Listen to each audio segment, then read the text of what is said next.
As you can probably recognize, the first and most important thing with good management is surround yourself with great people and get out of the way, which is a lot of what I've done.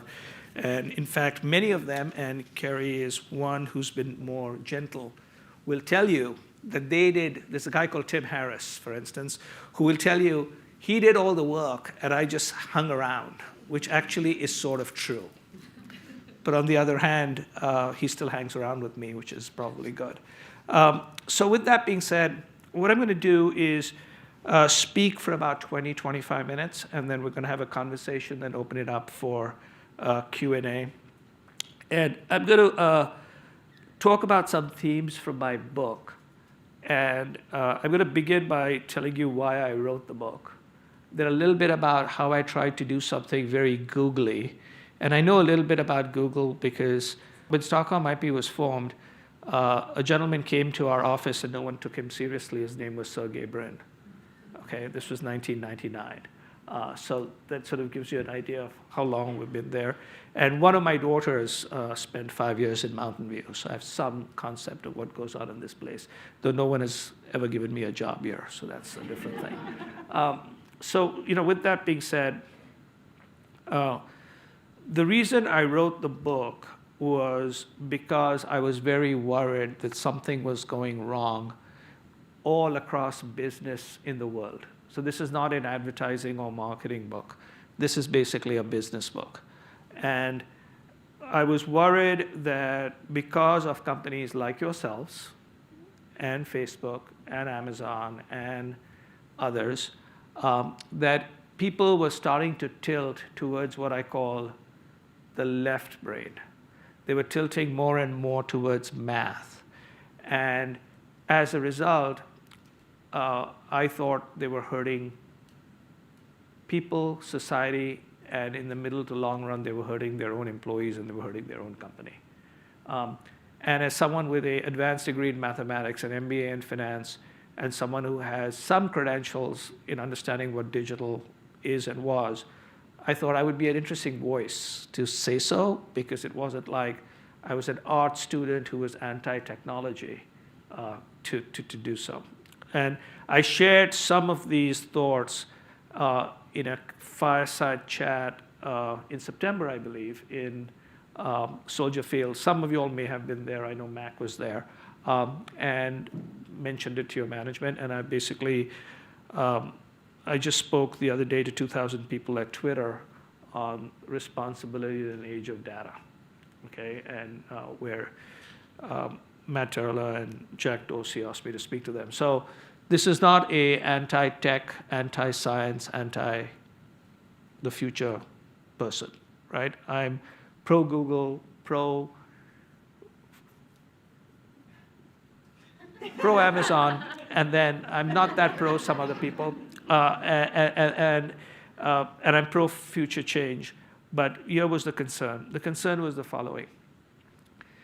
One, we were basically putting such an emphasis on what I call the spreadsheet side of our business, which is the data, the number, and the math, because the most valuable companies in the world, like Google, like Microsoft, like Amazon, were basically in this country, and Baidu and Alibaba, others, and other places, were being driven by math. That I was trying to explain to my clients that data is going to be like electricity for most companies, which is you can't live without it, but no company outside of a few can differentiate themselves on electricity. Do you hear of any company that basically says we use electricity better, which is why we are a better company? Now, a company that doesn't use electricity doesn't exist today. But a company that basically, outside of you all and a few companies, I do not believe a company will differentiate on its use of data 5 years from now. I believe a company will have to have world-class data to remain in business. Obviously, companies like yours, which are truly data-driven companies, it's a different deal, but most companies won't. They will succeed and differentiate because of the story side of their business. And the story side of the business is basically the talent, the culture, the values, and purpose of the company.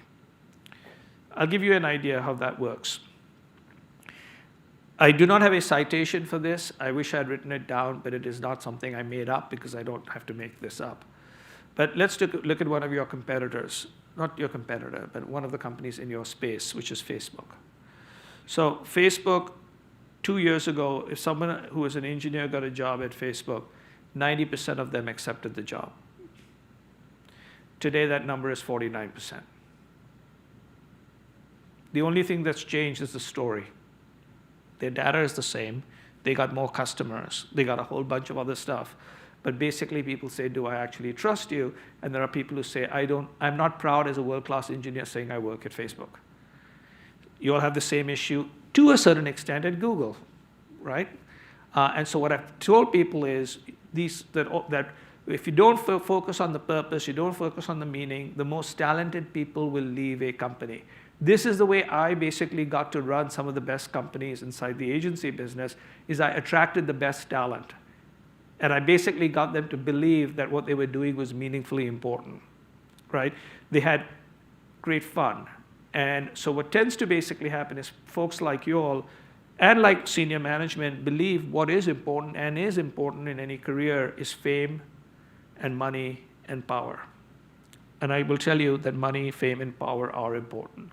So anybody who says that isn't important, then they are basically either the Dalai Lama or someone else like that. Okay. However, after a point, I can also tell you that fame, power, and money are insufficient. And what is sufficient is purpose, growth, and connections.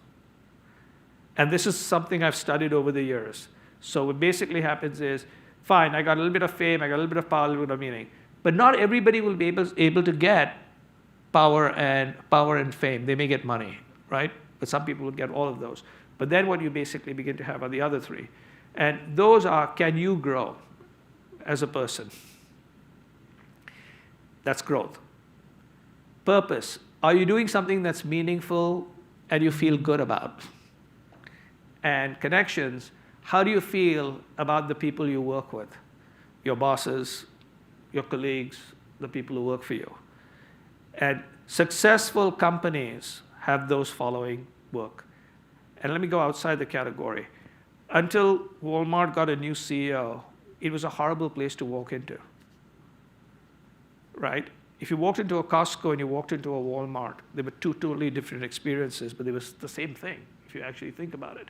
The difference was, in Costco, the store managers got to run the stores, and they invested in the people. In Walmart, they basically said, how do I cut costs?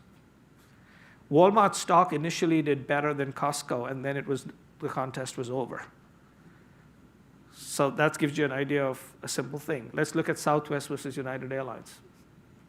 If you look at the numbers, Southwest basically has a 2.4% turnover rate. 2.4% of the people turn over. In United, 20% turnover. Which one is more productive? Whose stock price has done better? Which airline is more fun to fly? Southwest. So when people basically tell me it's all about the math, I say you should, as a leader, fire yourself immediately. Let me prove to you again why that is true, because I know you all are a data-driven company. I'll go back now into this category, which is the industry category. So one of my chapters starts with a concept which I'll talk to you about, which is called the turd on the table, which is when you're sitting around a table, all of you all are gathering around, and there's something brown and moist, and you all think it's a brownie, it's usually a piece of shit. But none of you all may be brave enough to say so. People were not brave enough at Wells Fargo to say, why are we opening accounts that are fake? And now you know what happened to Wells Fargo. People basically were not brave enough at Boeing to basically say, what the hell are we doing with 737 MAX? Now there's email. The moment that happened, I said, I know that there's a paper trail there for 2 to 3 years. These things don't happen without people not being allowed to speak up. People are too smart. I think talent is too smart not to know some shit's going on, but people have not been able to say so because of power and a whole bunch of things. But on the turd on the table, this chapter starts with me having a conversation with a gentleman you may or may not know. He's another one of the famous Indians that seem to be running all technology. His name is Shantanu Narayan. He's the CEO of Adobe. And he had come, and it was about 15, 20 years ago. And we're talking about partnering. And I said, Shantanu, you just bought an agency. And now you're talking about partnering. Explain to me how this thing works, right? So I said, I want to call the turd out on the table. You're here, and you're like my competition talking about partnering. And then he explained what he was doing, and he says, thank you very much, and we became friends. He's one of the people who basically have endorsed my book, and he shows up in this chapter. And I sent it to him saying, is this okay? He says, yes, I remember this, which is whatever it was. But look at Adobe. 10 years ago, about 8, 9 years ago, Shantanu made a decision which basically was a non-numerical decision. And his non-numerical decision was he was going to stop selling software, packaged software, and basically go to subscription using the cloud. His stock price fell by about 70% in the next 2 years. Why? Because his revenue fell by 70%, by 60 to 70% in the next 2 years. Because instead of selling a $400 piece of software, he was basically selling you $9.99 a month, which only added up to $120 at the end of the year. So he had 120. He was replacing $400 of revenue every 3 years with $120 of revenue. And his stock price fell down to $30, and he said, okay, but I did the right things. So last week, his stock price was $375. And last week, his company basically was the most valuable enterprise software company in the world after Microsoft, ahead of Oracle, ahead of SAP, ahead of everybody. He made a non-numerical leadership decision. He actually did the math, but he didn't say, my stock price has to be kept high and I'm so scared, so I'm not going to basically do stuff, right? When Satya Nadella came over, he didn't go shouting like Steve Ballmer, Windows, Windows, Windows, Windows, right? He shut down the Windows division. He, along with you all and Amazon and Apple, are grappling for the most valuable company in America. Guess what he focused on? People. He basically gave everybody a book called The Growth Mindset. In fact, my agent is the publisher, or is the agent of Carol Dweck, of The Growth Mindset. And he says, your book is like that. So I said, good, hopefully other people will read it, right? But what tends to basically happen is, so whenever you tell me that the numbers make you do something, I will tell you you will be out of a job very quickly. Because your AI and Microsoft's AI, and maybe one day, Amazon's AI and everybody else's AI, is going to start making numerical decisions in our jobs better than we are going to be making numerical decisions. Your CEO has said it's going to be bigger than fire and electricity, and I believe him. And therefore, if you tell me that your job is to read a spreadsheet and make a mathematical decision, your company is going to make you obsolete before they're going to make me obsolete, because they'll first come to save money by making you obsolete, right? And therefore, again and again, when people tell me it's all about the spreadsheet, and I'm basically saying, no, it's the spreadsheet and the story. If it's all story and not spreadsheet, and you don't have data, and you don't have math, and you don't have income, you know what you have? You have WeWork.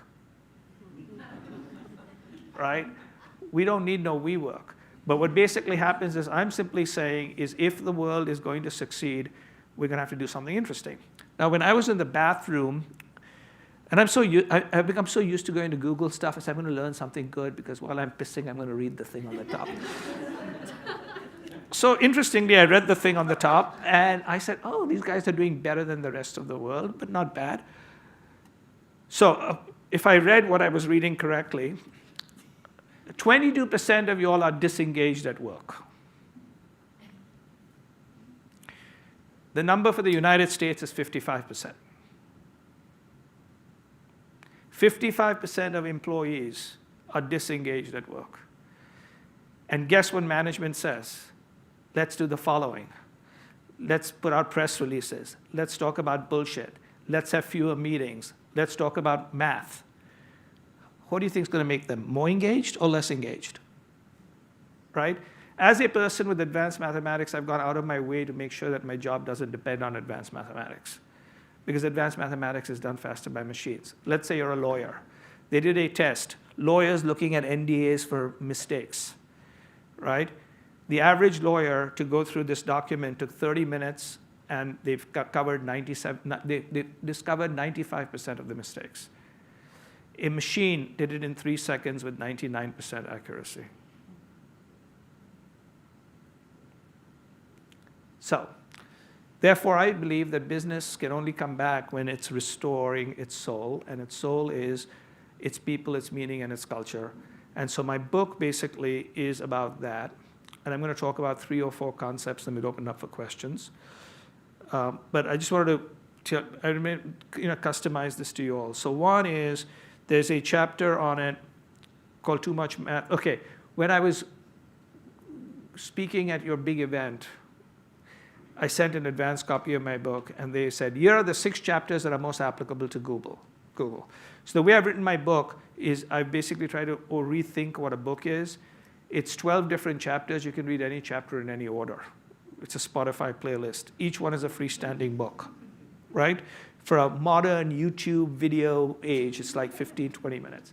I mean, each depends on how fast a reader you are. It's about half an hour a chapter or so.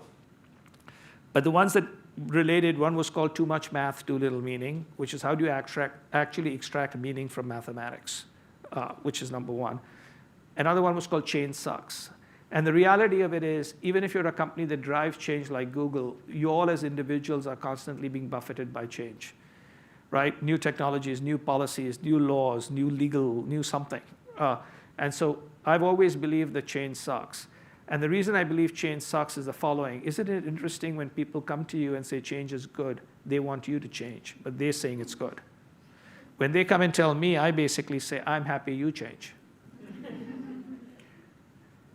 Now, I've remained in the same company for 37 years, not because, it's one of 2 reasons. Either I hate change or I'm unemployable. That's basically it, okay? I've lived in the same city for 39. I've known my wife for 48 years since we were 12, so I hate change. But when you actually look at my bio, and it's not fake, it looks like I've been driving a lot of change. The reason is because I know how much it sucks. But you know what sucks worse than change? Is irrelevance. And I basically watched a lot of my friends become irrelevant because they refuse to change. To this date, I worry a lot that I'm one of the few people in my company who's very adept at social media and the senior management. And they say, why are you doing this? I said, this is the way you engage. This is the way you sell books. This is the way you build brands. But most importantly, there's something else for this reason. And that is because people follow people, they don't follow titles. Make no mistake. You have to genuflect for a title because some crazy person can fire you, right? So you have to say, yes, madam, thank you very much. You go outside, have a beer, and say, what a woman. She should be shot. Right? But then you will follow people who you believe are inspiring, who take you to the other side, which is important. And so I know you're in this process where you're all trying to get better. I think you're reviewing each other and reviewing yourselves or whatever the process is. So one of the chapters that is very valuable in my book, and I'm just going to talk about these last 2, one of them is how to upgrade your mental operating system. And another one is called how to lead with soul. And I'm just going to talk a little bit about those 2 before I open it for questions, because I think those are very important. So my underlying concept of my book is how to see, think, and feel differently about growing your company, your team, and yourself. So screw Google, they can look after themselves. So you just worry about your team and yourself, right? So growing your team is how to be a leader.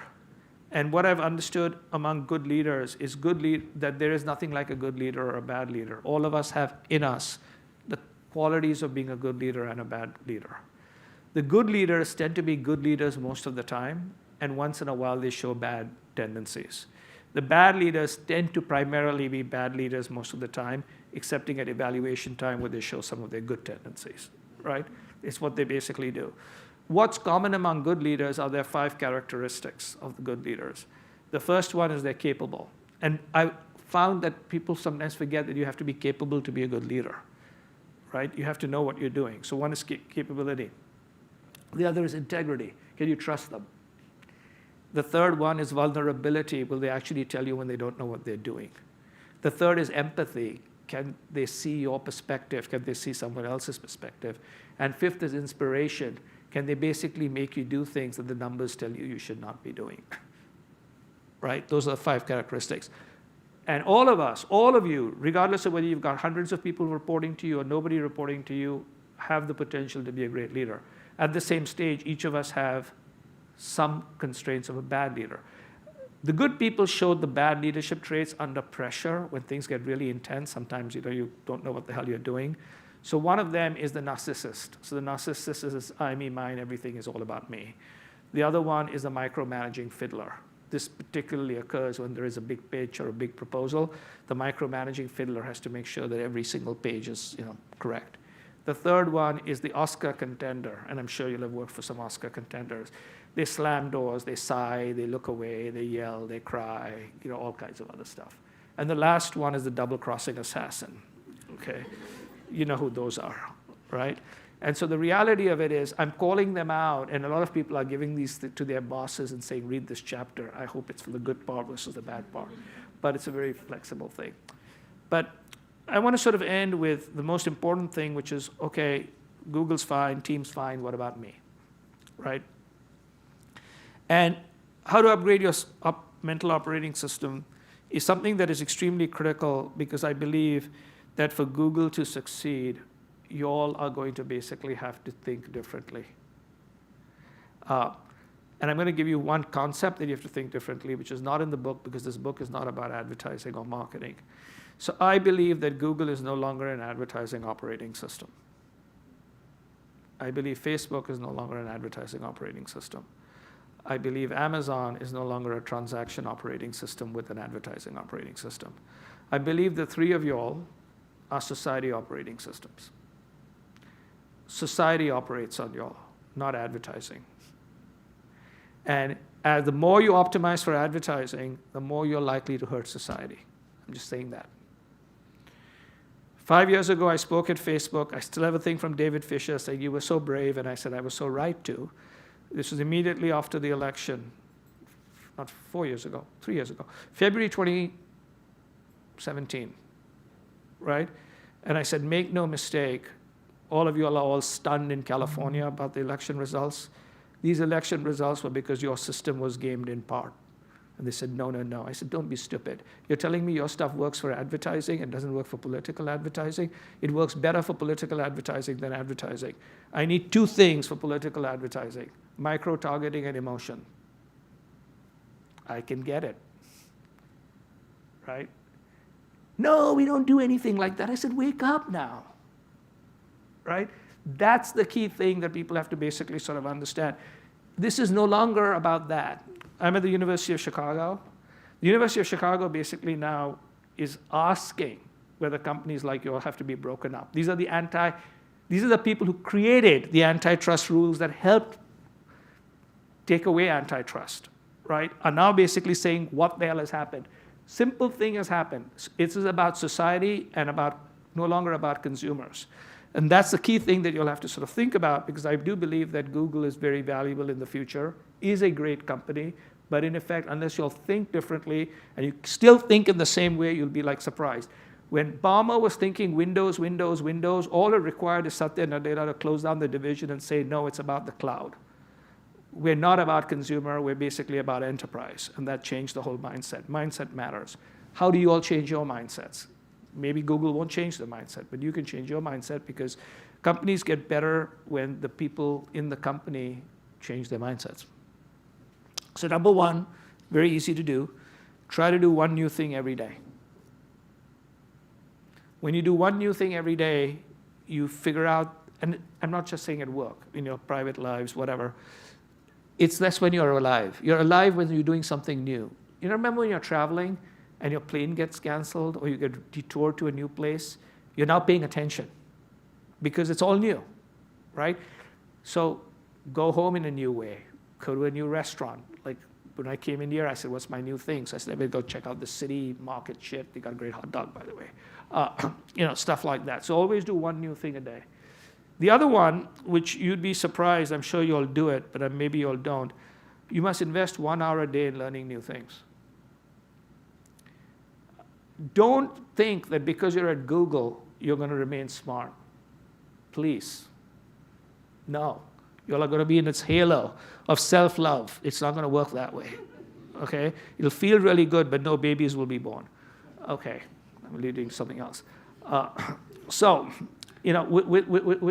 that being said, you have to basically invest an hour every day learning. I wake up every morning at 4:30 and I learn for an hour and a half. I take a little bit more time than most people. I'm getting older, but most of you all can do it in an hour.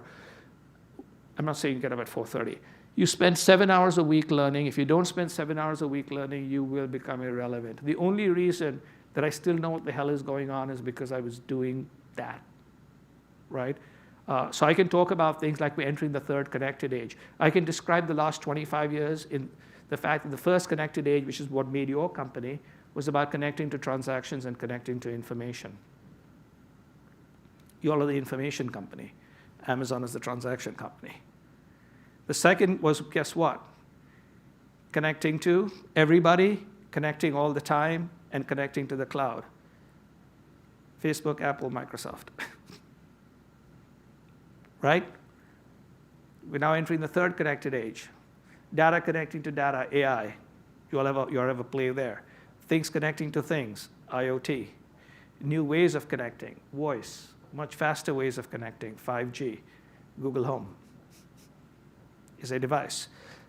So I've just looked at the last 25 years. How? Because I've studied stuff besides the advertising business. I paid no attention to Goddamn Omnicom, no attention to WPP, because my whole stuff is being less pathetic than other pathetic people still makes me pathetic. And I'm not taking away from them because all of us are pathetic. So similarly, if you all the time you're basically only focusing in your industry, you'll miss what's coming because the future doesn't come from the heavens, it comes from the slime. IBM did not see Microsoft. Microsoft did not see Google. You all did not see Facebook. Then you all tried G+, which was a sucker, et cetera, right? And the reason Google, you all didn't see it is because you all came at it from a math thing. The moment I saw it, I said, these are mathematicians designing this shit. Small little groups, etc. And I knew a lot because my daughter actually worked on Google Plus in the special floor in Mountain View where she was next to Sergey and everybody. My stuff is the biggest shit I've ever seen in my life, right? Why are you doing it like this? Why are you doing it like this? But everybody, it's Sergey's project. He's an idiot on that project. Someone should say it to him, right? So that's the thing that you have to be very important. But the most important thing is this, which is you have to build a case for the exact opposite of what you believe. So whenever someone comes into the room and tries to sell me something, I said, tell me why the exact opposite of what you just told me is right.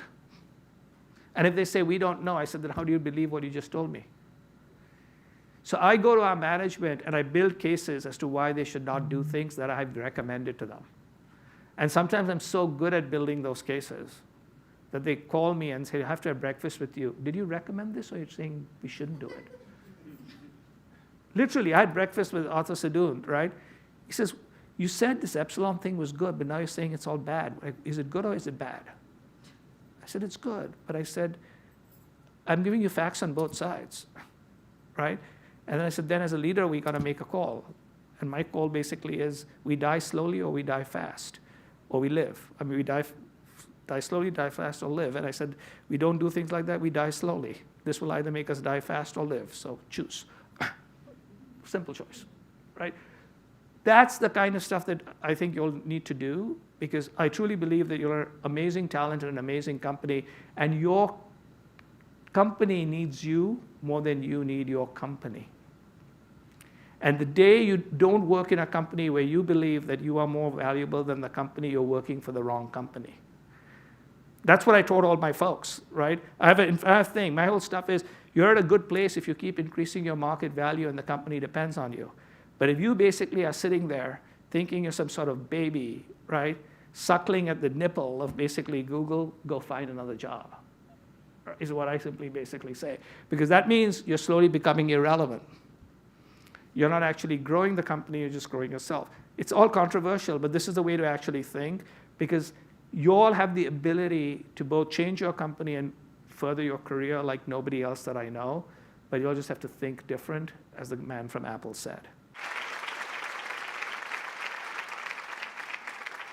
Back in the early days of Starcom IP, when anybody joined the team or the department, we would have weekly meetings. And as that new person came in, they were put on the spot and asked to justify their existence. And you weren't supposed to really talk too much about like your professional, your education. It was supposed to be something that really brought out like who you are as a human, what's your silly talent. I can remember a woman did limericks. There was somebody that went up on a table and did his fight song. Yes. Do you remember that? A woman played the tuba. I don't remember how I justified my existence. Doesn't matter, but I know I wasn't in the room when you would have had to do it. So can you please justify your existence? So I now justify my existence as basically in two ways. One is I'm still trying to basically learn from my kids, so I'm staying around to learn from them, who are a little bit older now. But as importantly, I do believe that I have a message and a story that I want to tell, which is sort of in my book. And so my current existence is, how do I get all the people who helped me over the years thrive, but as importantly, give back to all the young people, as well as my colleagues and peers, because I'm now in a fortunate position where I don't have to worry about crazy things like, in the old days, I would always worry someone would send hate mail saying, why is he saying something like this? Now I'm an advisor to the company. I'm not an employee of Publicis, so no clients can say, we fire Publicis, because Publicis will say, the guy doesn't work for us. He's just like an emeritus professor. He's a crazy guy. Sorry, we take pity on him. All right? So the whole thing is, my current belief is I'm sort of teaching, but teaching in a different way, which is trying to get people to recognize that they have amazing potential, but often because of what's going on in society, often because they're so scared that they aren't as good as they should be. So I'm trying to get people to see, think, and feel differently. I love it because even for today, I was going to get a VP to come and do this moderation, and she wasn't available. And so I was like, Rashad, we could change the date. And he goes, no, Carrie, you can do this. I was like, are you sure I can do this? He's like, yes, let's have you be my plan A. So he lives this out all the time. And I have benefited. And I'm so old, right, that now the CEOs of my competing companies were trainees under me. That's how sad it is. Okay. And they still invite me, which is kind of good. Let's talk a little bit more about how you stay relevant, because this man, you've talked about it a little bit earlier today, but can you give us just some little more nuggets on the types of sources you go to, what types of topics you're most interested in now? If you're going to spend an hour every single day learning something, what's driving you? What are you learning about? So there are 4 broad topics that I'm now studying, and they're in 4 different gradients. So one of them that I am studying a lot about is what happens when leadership fails. Okay, so what is starting to basically happen is I truly believe that we have a leadership crisis in the world. We have a leadership crisis at the political level. We have a leadership crisis in business. And why do leaders fail and how do leaders succeed? So this whole thing about leadership, I'm reading a lot about it, both historical, and today, because there was a time when I could look around and there were a lot of people I admired, and that list is getting smaller and smaller. And so my whole stuff is, why is that happening? So that's sort of one thing. Because the people haven't got worse, right? So that's number one. The second area that I'm studying a lot about is what is the implications when technology exponentially increases much faster than human beings can adapt. So Moore's law, the processing power doubled every 18 months.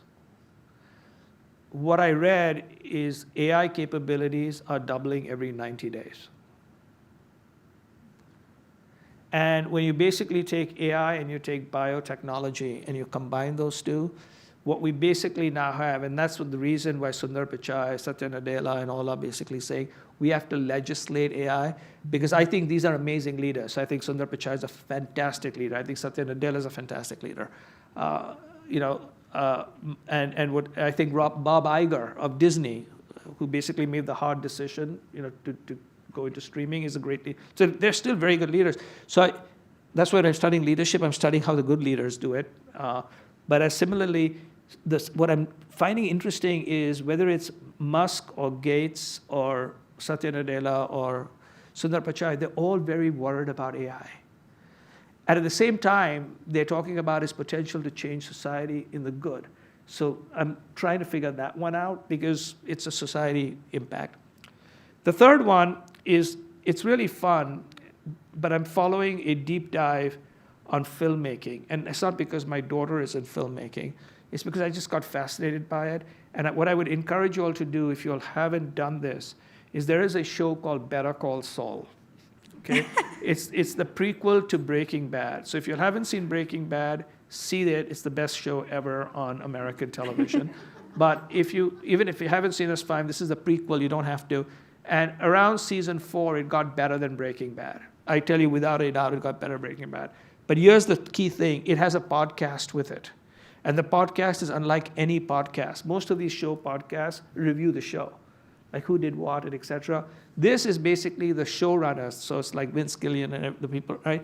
The editor, the people who make it, the product, on how they made that episode.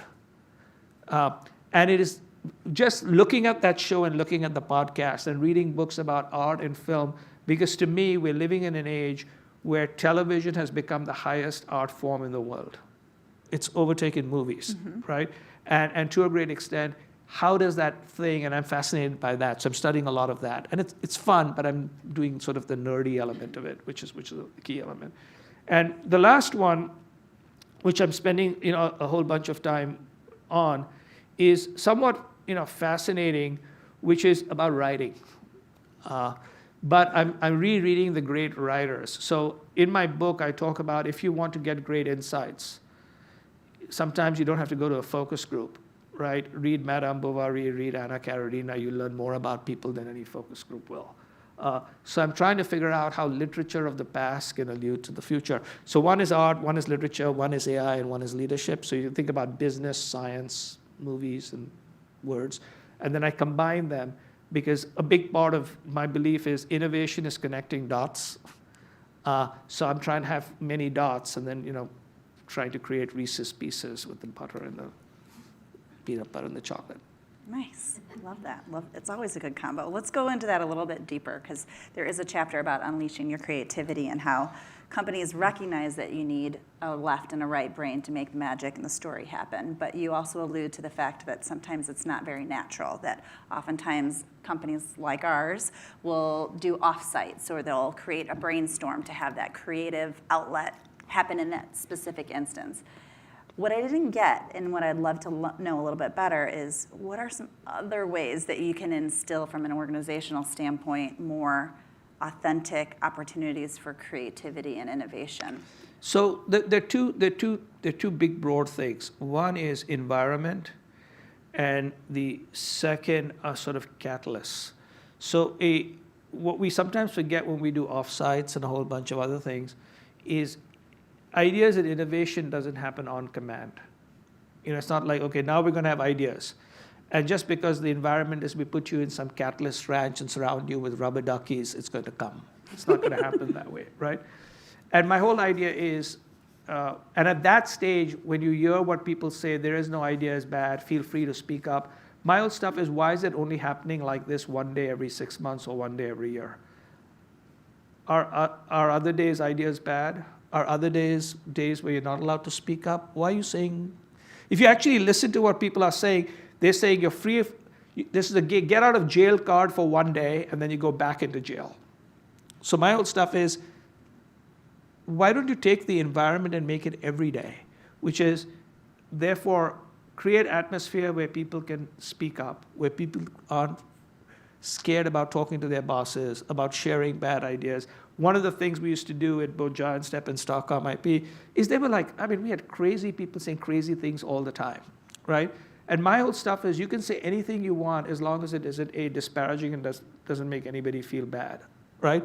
But we would do reverse things. We would call ourselves lepers, right? When people didn't like us, we would basically say, like, right? Then we would call ourselves elitists, just to surprise people, like, are you bad or are you good, right? Mm-hmm. I would have this whole thing about the future is brown and Buddhist, and all your people have to disappear, right? Remember this thing? Mm-hmm. But it was always like fun, right? So people could sort of speak up. So nobody, as long as nobody felt threatened and nobody felt that they weren't listened and felt safe, that's an environment where you get innovation. You don't get innovation without that. The other one is the catalyst. So the environment, you want the environment to basically be what you try to have at an offsite, but every day. But then what you want to basically say is, what if the offsite doesn't happen that way, or only that way, but instead you take some of that money and some of that budget, and you basically tell people that you have a art budget. So my big connection here was this, that the world's best entrepreneurs are artists. Therefore, the best and innovators are artists, because artists start with a blank sheet of paper. And they start with a blank sheet of paper and they write a book, or they start with a blank sheet of paper and they paint, or they have a stone, or they have an empty stage, or they have a blank screen and they light code, right? It's basically artists. And artists basically are what we have to be exposed to. And today, because of Google, right? So if I want to see the world's great art, Google lets me see it. If I want to see a whole bunch of stuff, you all enable more, the reason I've been a big fan of your company is because it gives me godlike power.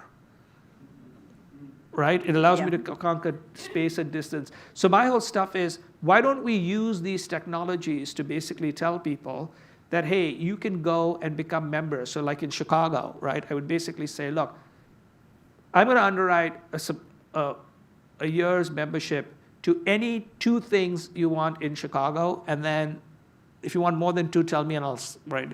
So you want to go become a member of the Art Institute or MoMA, or you want to get a subscription to the Goodman or to the Joffrey or whatever, music ensemble, whatever it is, go do it. And then the only thing is, when you come back, let's have little gatherings where people talk about what they learned. And the reason why that's important is you're seeing what artists do. What do artists do? They not only create new stuff, but artists frame ways to see things. When you basically see the first Cubist painting from Picasso, you say, who the hell is this shit? How did he see the world this way, right? So it's a key thing. But the other thing that artists do is they not only frame things different ways, but they show you how to come back from failure. Because every artist, there's no artist that has ever succeeded without being failing. So it shows you, and that's part of innovation. So my stuff is just all around us. Why are we only having it an offsite? So that's the thing there. But the other one is this, which is when you want to basically give a presentation, we often use, I don't use it because I'm lazy, but we use videos and we use slides and we use a whole bunch of stuff. And often the videos happen to be film or television things, etc. So we're actually using art to tell people things. And when I wanted to tell a boss that he was being bad, I could do it in one of 2 ways. You're constantly ordering us around. I don't know why you're ordering us around. None of us are following you. Now, if I say that, I don't keep my job. I need to keep my job. So how do I communicate this fine thing to him? And I did this. I basically said, hey, this is French film. And this is not to my French boss. This wasn't to Maurice, because, right? Someone else. Because if I said I'm a French film to Maurice, he'd throw me out of the room. So it was like, okay. So it's like, hey, I've got a French film. I just want to show you this little scene from the French film. It's a very famous scene from an old film. It's too old for you all, called 400 Blows. Okay, there's and in that there's like a gym teacher who comes out with all of his people, and they're supposed to follow him, and he's blowing the whistle. And there's an overhead scene of Paris, and as he's running, everybody's running off in different directions, right? Mm-hmm. And I said, look at that gym teacher. He's basically going bing, bing, bing. Look at all these people. They're running off in different directions. He said, I got what you're trying to tell me. Thank you very much. But it was done elegantly using art. Nice. All right. I have a handful more questions, but I'll pause if anybody has questions. If you can start. Yeah, go ahead. Slightly controversial, but in the abstract question. So I joined Google at the very end of 2016, and in the following 3 years, there was a lot of upheaval about our corporate mission and values and how it reflected our culture, and all of this stuff made the news, so I don't have to go into it. But I'm curious if you have any perspective on that. You mentioned earlier Facebook, for example, suffered this change of the story that they potentially didn't retain what you might, what you're calling the soul of the business. Are there any things that it's important for Google or individual Googlers to keep in mind based upon some of those things that have happened? And so what I basically believe is the reason that Google will do, they don't read my, y'all don't need my help, you're a world-class company, but y'all will continue to thrive is primarily because internal opposition is making y'all change. So because y'all were protesting, what basically happens is there was much more inside Facebook of basically the world is against us and we must all be gathered together. At Google, it was like there were factions, like, hey, why did we get rid of Don't Be Evil? What the hell's going on, right? And you all are so powerful that you all have actually changed your management, right? I've always basically said, and I've said this to Carolyn Nevison and everybody, I said, Facebook has one controlling weakness. It's controlling shareholder. Thank you very much. Okay? And what basically begins to happen is when you have a controlling shareholder who can do whatever they want and no, he doesn't listen to anybody, it doesn't matter what anybody says. Like I tell my clients, I basically say all the Fortune 5, it's true for Google too, but all the Fortune 500 advertisers account for less than 30% of the revenue of these major companies. They'll keep you happy, but it doesn't make any difference. It's this long tail advertiser, right? So stop it. Don't think that because you have a good meeting, anything's going to change. It's going to change when Zuckerberg is replaced with either a chairman or he has a board that actually talks. Otherwise, there's not a piece of information that he basically has. You all don't have that problem. You all just change your management very elegantly. Do you think it has more to do with like this hot mic, or is it about a governance structure, or is it the interaction between those things? I think there are 2 or 3 things. One is you all didn't have one person, you all had 2 people, and you all really had 3 people because of Eric Schmidt in his early days. And also as a result, you had a much stronger board. Your board is actually a very strong board. And so what tends to basically happen is, and you'll have a very strong CFO, and you'll have a very strong, right? So what is tended to happen is, you all are actually a company that's more likely to make it. All of y'all will make it. It'll be very successful companies. But you're more likely to make it because you'll have actually spoken up, right? I have amazing friends at Facebook, and I think they're also going to speak up. But give you sort of an idea. If you say today that you work at Google or Facebook, I would basically say people are more happy to work at Google than Facebook, right? I'm not talking about environment, just the brand name. Mm-hmm. And so I think you all are doing the right thing. But I do believe the real challenge is to recognize the implications that there is a talk I gave in January of 2018, which you all can see, it's on Ad Exchanger. It was basically a talk where I said it's time to optimize for the citizen. And I mentioned that at the start of my book, right? At the start of my book, I said I gave this talk. And this is what I basically, I think I said in some section at the offsite with some of you all and some of your management. But I said, this is my basic case that I tell people in my clients. When I had clients, I don't have any. But when I had clients, I would say, look, all this stuff works really well, but how come your business isn't growing? Right? I said, sometimes when you show me about how well all these online programs are working, but you aren't growing, does that mean that you have to spend more on online or there's something off? Because I said, sometimes I think I'm in a hospital. The monitor tells me I'm getting healthy, but the doctor is the only one who's growing fat. Right? I just give them that analogy. And I say, okay, fine. But you're in business. You're not in a campaign. You're in business. And as business, how about these? What is your data flexibility? What is your strategic flexibility? What is your reputation flexibility? Right? And these are things you should worry about. What you will see, and I think your company is getting used to it, and I'm not sure others have got used to it, you all have become so important that you all are no longer part of the advertising and marketing department. You all are a board-level conversation. And a big thing that I've told my clients is no one is coming to disrupt my business because it sucks too much to disrupt. Everyone is coming to disrupt our client's business. Make no mistake. Okay? And so my whole stuff is, remember that you're working with, these are business and society operating systems, these are not advertising operating systems, which is one of the reasons you're seeing CMOs disappear all over the place, right? Because the CMOs, my stuff is, if you're a CMO with any power, you should be on the board of directors of the company. Otherwise, who are you? You know, all these people say, oh, we care all about people, consumers, etc. I said, okay, you got a CFO runs money, CIO runs information, CTO runs technology all on your board. Where's your people person? Right? What has happened is marketing was not taken seriously, but because the future is marketing, the future is Googles and Facebooks and Amazons and Viacom, CBS and everything else. And society is changing because of these platforms. Boards have to take pay attention. So my basic belief is this is going to be an incredible time both for our industry and your industry and for our clients' industry, as long as we realize this isn't about ads. I'm getting the vibe that it's like restructuring the way that we're thinking about doing business and making these decisions. What are your thoughts on how this is adapted to business schools or the future business leaders? Business schools are one of the other groups that are being disrupted themselves. So I'm talking to business schools. I'm obviously associated with the University of Chicago booth, but I've gone to Michigan. The other day I was at Duke because they're thinking about how to change.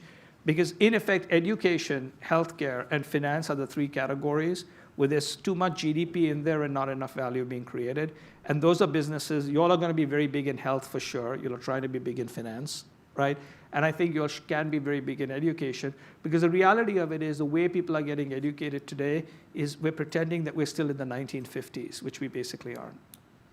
So hopefully that helped you with that, which makes sense. All right, But I think we're we're at out of time. So if we wouldn't mind giving Rashad a round of applause.